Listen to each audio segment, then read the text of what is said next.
यदा यदा हि धर्मस्य ग्लानिर्भवति भारत अभ्युत्थानमधर्मस्य तदात्मानं सृजाम्यहम्।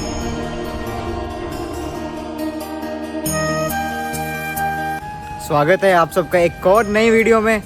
भाई आप देख रहे हो कुरुक्षेत्र यात्रा का पार्ट 2। जैसे कि आपको पता ही होगा, पहले पार्ट में आपने देखा ब्रह्म सरोवर और वहाँ पे हमने सर्वेश्वर महादेव जी के दर्शन किए।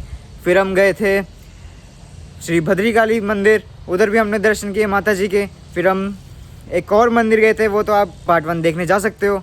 और आज का व्लॉग मैं शुरू कर रहा हूँ ज्योतिसर तीर्थ से। ज्योतिसर तीर्थ वो जगह है जहाँ पर श्री कृष्ण ने अर्जुन को अपना गीता उपदेश दिया था। मैं उधर ही खड़ा हूँ, मैं आपको दिखाता हूँ। इस तरफ हम भगवान श्री कृष्ण जी के दर्शन कर रहे हैं सारथी के रूप में। पांडव सेना में अर्जुन का रथ चला रहे थे। जब युद्ध शुरू होने वाला था तो अर्जुन ने भगवान श्री कृष्ण जी से कहा कि आप मेरे रथ को युद्ध क्षेत्र के मध्यम भाग में ले जाइए, कि सामने की जो शत्रु सेना है मैं उनको सामने से देखना चाहता हूँ। तो जब उन्होंने अपने कौरव भाइयों को नजदीक से देखा तो अर्जुन ने युद्ध करने से मना कर दिया और अपने शस्त्र टाल दिए, ये बोलकर कि मैं अपने भाइयों के साथ युद्ध नहीं कर सकता। फिर अर्जुन का मोह तोड़ने के लिए भगवान श्री कृष्ण ने अर्जुन को गीता का उपदेश दिया। हम गीता का उपदेश इस वजह से बोलते हैं क्योंकि उन्होंने गीत गाकर उपदेश दिया था। जब मैंने आपको बताया कि भगवान श्री कृष्ण जी अर्जुन को गीता का उपदेश दिया तो कुछ ऐसा कहा कि ये जो युद्ध हो रहा है ये तुम और तुम्हारे भाइयों के बीच में नहीं, ये युद्ध धर्म और अधर्म के बीच में हो रहा है। तो अधर्म का नाश करने के लिए ये युद्ध हो रहा है। भगवान श्री कृष्ण ने बोला कि मैं ही ब्रह्म हूँ, कि ये पूरी सृष्टि मेरे से ही उत्पन्न है और मेरे में ही समाहित है। और अपना विराट रूप अर्जुन को दिखाया फिर, और विराट रूप को देखने के लिए दिव्य चक्षु प्रदान किया अर्जुन को। तो फिर अर्जुन समझ सके कि ये साक्षात भगवान श्री कृष्ण मेरे साथ हैं, जो सारथी के रूप में ये युद्ध में मेरा साथ दे रहे हैं। ज्योति परिषद में ही मैं आपको अक्षय वट वृक्ष के दर्शन करवा रहा हूँ। ये जो सामने आप विशाल वृक्ष देख रहे हैं, इसी को अक्षय वट वृक्ष कहते हैं। बर का पेड़ है जिसको वट का पेड़ भी बोलते हैं ना। ये भी कहते हैं कि इसका जीवन 5,500 वर्षों से चला आ रहा है और वृक्ष हमेशा इसी प्रकार से हरा भरा रहता है। ऐसा कहते हैं जब से महाभारत के युद्ध हुआ है उस समय से ये पेड़ इधर ही है। आप देख लो, हम द्वापर युग की बात कर रहे हैं। हम पहले उस साइड थे जहाँ पर कृष्ण जी का रथ बना हुआ था, साथ में अर्जुन सवार। अब हम इस साइड आए हैं। अगर आप देखोगे यही कृष्ण जी का बहुत विशाल रूप जो अर्जुन को दिखाया था कृष्ण जी ने। और आप देखोगे ये नीचे अर्जुन बैठे हुए हैं और यहाँ पर रथ है। यही विशाल रूप कृष्ण जी ने अर्जुन को दिखाया था।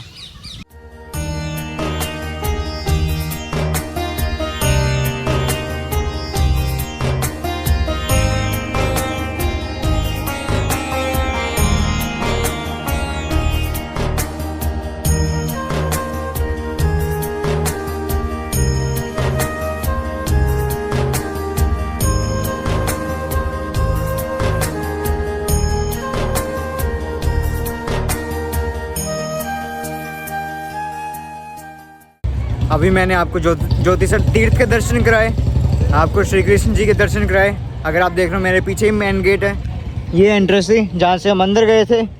ये कुरुक्षेत्र में एक बात ये बढ़िया है कि कहीं भी मंदिरों में जाना है और सारे 2-3 किलोमीटर के रेंज के अंदर ही है, 2-3 किलोमीटर के रेडियस के अंदर ही है। तो अगर आपके पास अपनी गाड़ी से आए भी नहीं हो, ट्रेन वगैरह से आए हो, बस वगैरह से आए, पब्लिक ट्रांसपोर्ट से आए हो, तो आपको इधर से कहीं से भी ऑटोज वगैरह मिल जाएंगे। आराम से आप पूरा कुरुक्षेत्र एक दिन में भी घूम सकते हो। दिन में तो नहीं, मंदिर बहुत है, पर लगा लो 2-3 दिन में मेन मंदिर घूम सकते हो आप। सिर्फ ज्योतिसर तीर्थ है जहां हम अभी आपको दर्शन कराए हैं। ये थोड़ा कुरुक्षेत्र से 5 किलोमीटर बाहर पड़ता है, बाकी सारे कुरुक्षेत्र के अंदर ही हैं और 2 किलोमीटर के रेडियस में ही पड़ते हैं, तो ट्रांसपोर्टेशन की चिंता नहीं होगी। यहाँ पर मैंने देखा ना कि स्कूल वाले बच्चों की ना स्कूल बसेस खड़ी हैं और बच्चे भी अंदर ही हैं। यहाँ पर ना विद्यालय भी बहुत है। यहाँ पर कोई GMSP स्कूल करके है, पर ये लोग पढ़े हैं सारे, माध्यमिक विद्यालय करके भी है। और इस साइड ही इसी में ही इसी रास्ते पे बिल्कुल स्ट्रेट में ही एक और स्कूल भी है, और वो स्कूल वाले बच्चे भी ज्योतिसर तीर्थ में आए हुए थे दर्शन करने। आप वही देखोगे ना, ये भी सारे स्कूल वाले बच्चे हैं और ये स्कूल बसेस ही खड़ी हैं। देखोगे ना ज्योतिसर तीर्थ का एंट्री गेट पूरा आगे जाके है, बिल्कुल कोने में। अगर आप इधर आओगे, इधर है भाई पार्किंग, काफ़ी इधर थोड़ा रश नहीं है, वीकेंड्स में रश होता है, संडे सैटरडे रश होते हैं कुरुक्षेत्र। बाकी हमारी गाड़ी इधर खड़ा सकते हो आप, जैसे ये थोड़ी सी पार्किंग बनी हुई है, यहाँ पर खड़ा सकते हो, काफ़ी खाली पड़ी थी तो आप यहाँ खड़ा सकते हो। अब हम जा रहे हैं अपनी दूसरी पवित्र स्थान पर। अब चलते हैं उस मंदिर की ओर।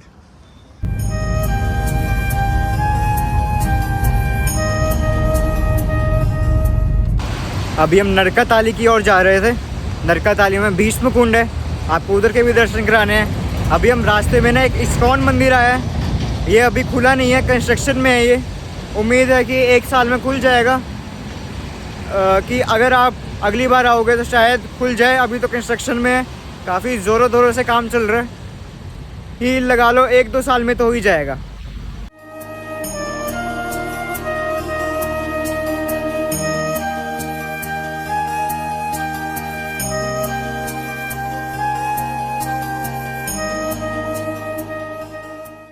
वैसे आपको भी देख के पता लग रहा हो ना, ये घोड़े जो बने हुए हैं कितने विशाल बनाए हुए हैं। 4 घोड़े पूरे, मतलब पूरे सेंटर में भाई, मतलब एंट्रेंस पे ही देख लो 4 घोड़े हैं और पूरे इतने बड़े विशाल लगा लो। ढांचा तो बन चुका है, जैसे ऊपर कंस्ट्रक्शन हो रही है, पूरी ऊपर तक कंस्ट्रक्शन हो रही है। वैसे तो ऑलमोस्ट हो ही चुका है, वैसे बाहर का एरिया बन रहा है जैसे पार्किंग वगैरह।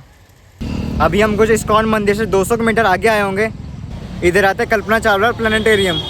इधर मैं बता दूं, लॉकडाउन के पहले एक इधर वीडियो शो होता था, अब वो लॉकडाउन के बाद नहीं होती है। तो अंदर एक म्यूज़ियम है कल्पना चावला, अगर किसी को नहीं पता, इंडिया के सबसे पहले स्पेस एस्ट्रोनॉट थे और पर रहने वाले वो करनाल के ही थे। तो आप अगर ज्योतिसर आते हो, ज्योतिसर से अगर अब इस्कॉन मंदिर भी बन जाएगा इतना विशाल, आप उधर जाओगे और थोड़ा सा 100-200 मीटर आगे आके कल्पना चावला प्लानिटेरियम है, आप इधर भी आ सकते हो। बिल्कुल मेन रोड पे पड़ता है, जैसे बिल्कुल मेन रोड पे पड़ता है, पूरा अंदर को आके ही है।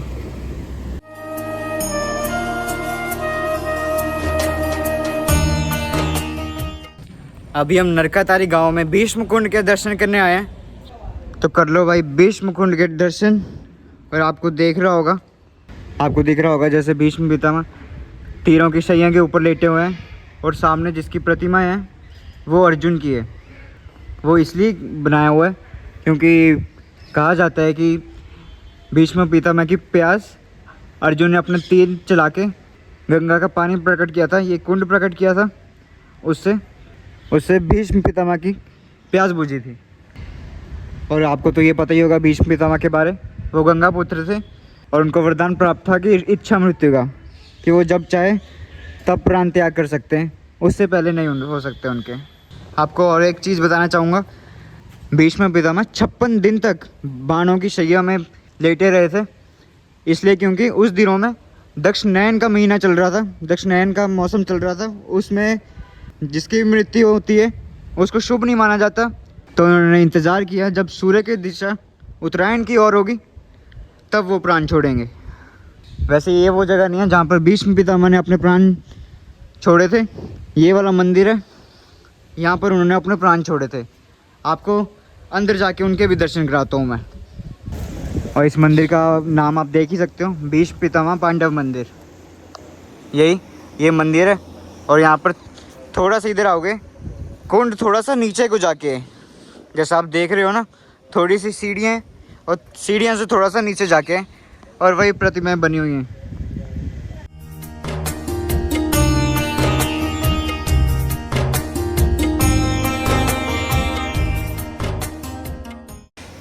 अभी हम भीष्म पितामह पांडव मंदिर के अंदर से भी दर्शन करके आए। भीष्म पितामह ने इधर इस मंदिर के अंदर ही, जहाँ पर मंदिर बना हो, इधर ही अपने प्राण छोड़े थे। अगर आप इस मंदिर के इस बिल्कुल सामने देखोगे, बहुत ही बड़ी बजरंग बली जी की मूर्ति बनी हुई है।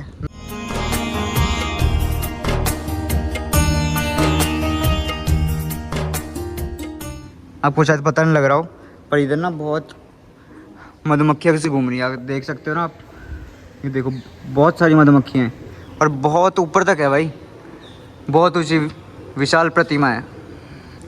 और हाँ, ये वाला मंदिर कुरुक्षेत्र से सिर्फ 2 किलोमीटर बाहर बना हुआ है, नरकातारी गांव में। अगर आप मंदिर के साइड में देखोगे, जैसे पार्कों में हमारे में झूले नहीं होते, जिम वाले झूले, वो इधर भी लगे हुए हैं। मतलब लगा लो ये गांव के बच्चों के लिए या बड़ों के लिए भी ये झूले लगे हैं कि वो इस्तेमाल कर पाएँ। काफ़ी बढ़िया लगे हुए हैं, ऐसा नहीं है कि कोई ख़राब है, सारे ठीक है भाई। कईयों में होता है कि ख़राब भी लगाए होते हैं।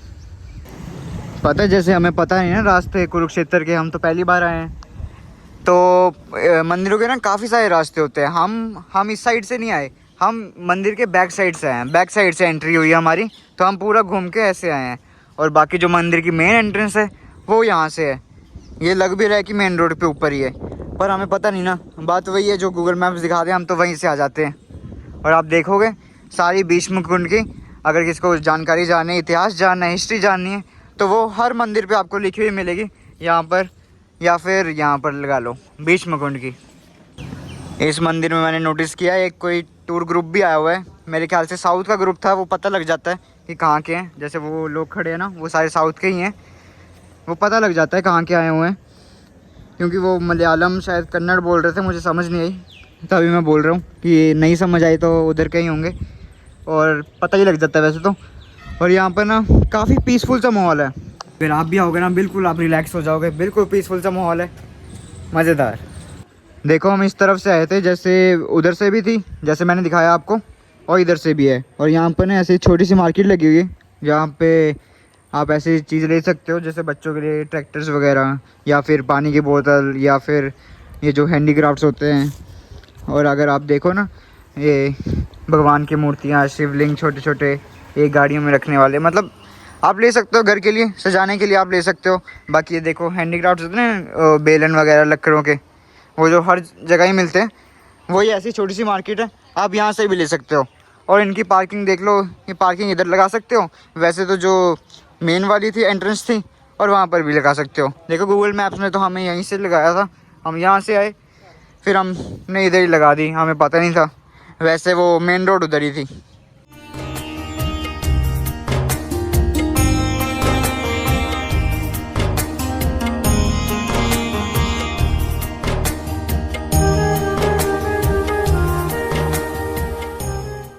अभी हम 10 किलोमीटर का ट्रैवल करके, 10 किलोमीटर का सफ़र करके अभी हम आए अभिमन्युपुर।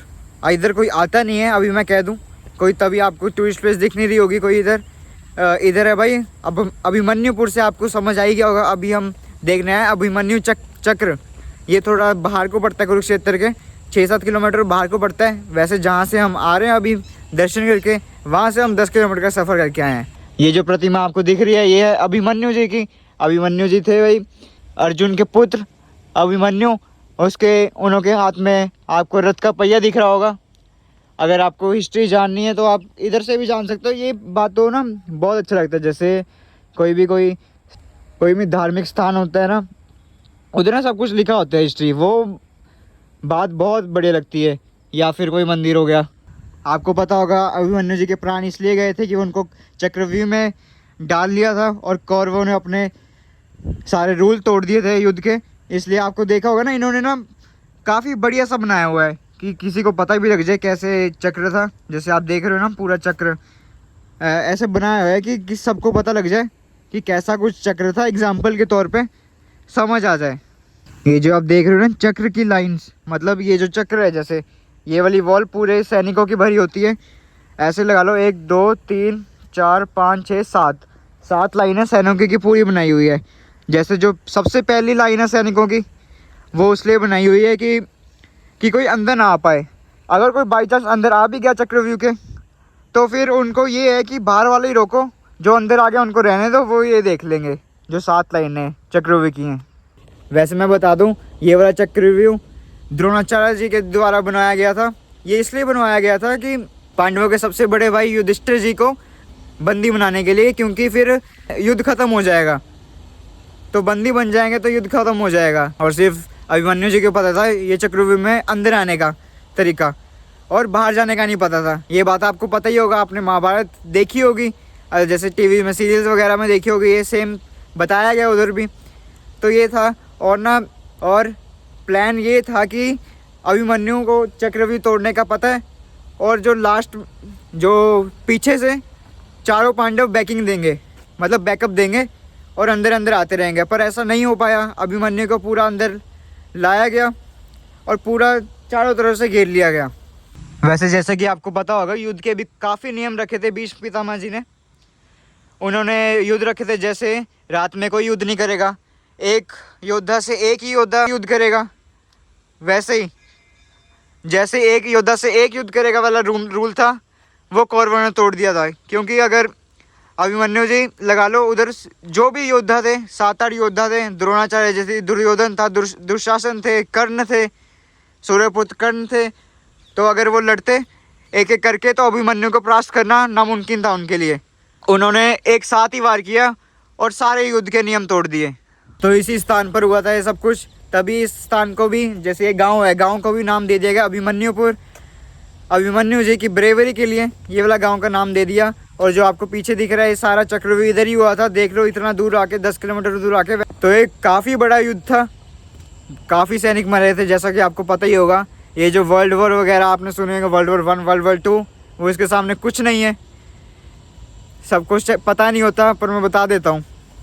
अभी हमने अभिमन्युपुर के भी दर्शन किए। वैसे ना, इधर आने के लिए आपको 10 किलोमीटर बाहर आना पड़ेगा कुरुक्षेत्र से। वैसे अगर आप आओगे ना, अभिमन्युपुर करोगे, इस जगह की कोई लोकेशन नहीं है मैप्स पे, किसी पे मेंशन नहीं है। आपको बस लोकल्स के पूछना पड़ेगा। सिर्फ ये मेंशन है कि अभिमन्युपुर में है। अभिमन्युपुर ये एक गांव का नाम है। अभिमन्युपुर गांव में आ जाओ, फिर किसी भी लोकल से पूछ लो, वो बता देगा, बहुत ही नज़दीक है। जैसा कि हमने देखा है, और इस जगह की ना कोई भी जैसे मेंटेनेंस करी नहीं गई है, कोई टूरिस्ट प्लेस है नहीं वैसे ये, और किसी को शायद पता भी नहीं है ज़्यादा। देखो, टूरिस्ट प्लेस को फेमस करना अपने हाथ में होता है, टूर गाइड्स के हाथ में होता है, और तो कुछ नहीं है। जैसे गाइड्स आते हैं, टूर गाइड, वो इधर लेके नहीं आते, या फिर किसी को बताया नहीं जाता, वो फिर ज़्यादा दूर भी आता है ना बाहर को आके। मैं तो कहूँगा इधर ज़रूर आओ। जैसे आप देख रहे हो ना, पूरी मेंटेनेंस की नहीं हुई, इधर पूरी झाड़ियाँ पूरी उगी हुई है। ये अभिमन्युपुर में आके पड़ता है। और यहाँ इस तरफ आप देखोगे, बिल्कुल इस साइड में एक मंदिर भी बन रहा है। अभी सारे कंस्ट्रक्शन फेज में है, अभी खुला नहीं है अभी मंदिर। और 100 मीटर की पूरी में ही है अभिमन्यु चक्र से ही एक कोई प्राचीन कुंड भी है, वो भी बहुत माना जाता है इधर। तो आप उधर आओगे तो उधर भी दर्शन कर सकते हो, सिर्फ 100 मीटर की दूरी पे ही है। तो इसी के साथ कुरुक्षेत्र का पार्ट 2 भी यहीं ख़त्म होता है। आज हमने भी फिर से 3 धार्मिक स्थान देखे। आपने पिछले पार्ट 1 में भी 3 धार्मिक स्थान देखे होंगे। तो इसी के साथ कुरुक्षेत्र की सीरीज़ यहीं ख़त्म होती है। अब उम्मीद करता आपको सारे दर्शन हुए होंगे, कुरुक्षेत्र की सीरीज़ अच्छी लगी होगी। अच्छी लगी तो लाइक और सब्सक्राइब कर देना। बाकी मिलते हैं अगली वीडियो में, तब तक के लिए बाय बाय। सारे बोलो राधे राधे।